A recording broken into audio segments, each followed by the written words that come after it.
Very simple. Young people, let me say this to you. We are gathered here from all over Nigeria. We are seated, everybody by the side. We will listen, everybody, to the same speakers as you're listening to me right now. You will listen to everybody. But it is not everybody that the words will be effective in their lives.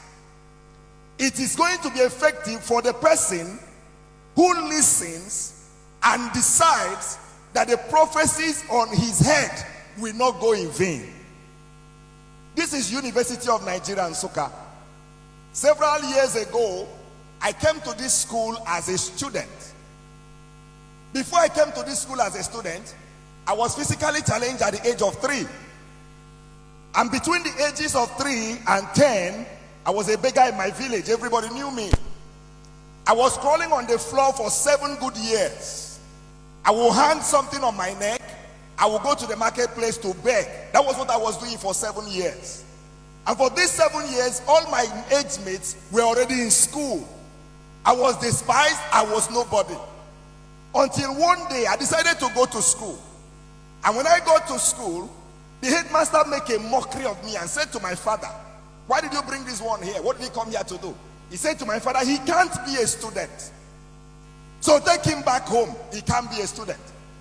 And then I asked the man, "What will I do?" If you want to maximize who you are in life, you don't tell stories of what has happened to you. You tell stories of what will I do to come out of what has happened to me. That's the question. So I asked the man, "What will I do?" He said, "Go and learn how to walk." And for 1 year, I was learning how to walk with this stick. And I'll take a step and I will fall. Young people, listen to me. On the journey to success, you're going to fall several times. But when you fall, you're going to get right back on your legs. You're going to write an exam several times, but you won't give up until you pass that exam. You're going to go for interviews several times. You're going to be rejected, but each time they reject you, you return. You're going to set up businesses several times. You're going to make mistakes, but a mistake does not define who you are. And so from primary school, working with a stick, I came to this University of Nigeria, Nsukka. And when I entered this school, life was a hell for me. No money to eat, nothing. And then, to make matters worse, I didn't have a leg to walk with. I was telling my driver that brought me that I used to walk from 6 flats to Akintola Hostel with this stick in my hand. Why? Because I wanted to prove somebody wrong. I knew I might be physically challenged, but that is not who I am. I know that you might not be beautiful according to people's standards, but that's not who you are. I know you might not be as rich as others, but that's not who you are. I know that you might not come from the greatest of families. Young person, that's not who you are. So I came in here, and then I had a terrible experience after I lost my dad. A lecturer, I went to ask him a question in the class, and this man said to me, "Bring the question to the class. I want everybody to gain from this question." So I came to the class, and he said to me, "Come and stand in front of the class at the mass communication department at the Faculty of Arts here."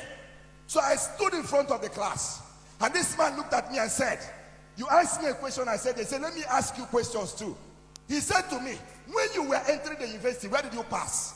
I said, "Sir, I passed through the university gate." He said, "When you were passing, who did you see?" I was wondering, what was the need? I said, "Sir, I saw the transporters, the Okada people." Said, "Yes." "Who else?" "I saw the security people." "Yes." "Who else?" "I saw those hawking." He said to me, "Think very well. Who else did you see?" I said, "Sir, I saw those who were begging." He said, "Describe them for me." So I described them to him. I said, "Some of them are blind, some of them are physically challenged." This lecturer pointed me in my face and said to me, "That's where people like you stay, at the gate." He said to me, "Pack your things, go to the gate, sit at the gate and beg." He said to me, "You will never become anything. Your place is at the gate." He said to me, "Look around the class. Is there anybody with a stick in their hand?" He said, "Back." Listen to me, child of God. Young people, listen. Life is not about the container, but the content. Life is not about the container. It's not about how tall you are. It's not about who you think you are. What can you do? What is inside of you? What prophecy are you carrying? What dream are you carrying? Can I share to you? I left this school with a first class. Listen to me, young people. I left this school with a CGPA of 4.86. Listen to me, young people. Today, as I stand here, I have a PhD. I am a lecturer and I teach in 2 different schools. I have cars that I drive on my own. I have family, I have a wife and children. Listen, child of God. Nobody is your classmate. You are your own. Nobody should influence you. Hey, young person, listen to me. You are not in competition with anybody. By the special grace of God, I have traveled around the world. The last time I got to UK, I got to London Heathrow Airport with the same stick in my hand. That's something for which they mocked you. That's the same thing God will lay hand on and elevate you.